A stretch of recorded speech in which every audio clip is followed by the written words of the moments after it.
Here are 3 GitHub tricks that will save you hours of work. Let's go.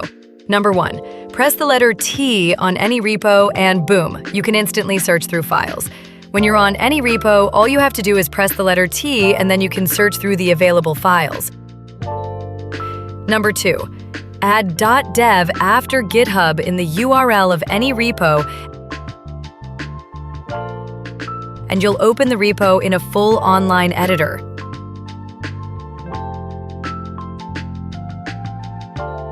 And number 3, use saved replies to quickly respond with your most used responses to issues and pull requests without retyping. Go to Settings,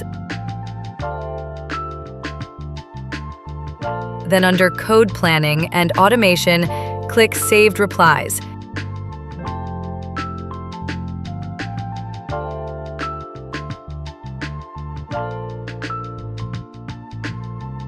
Give it a title and then write the reply. Hit save and that's it.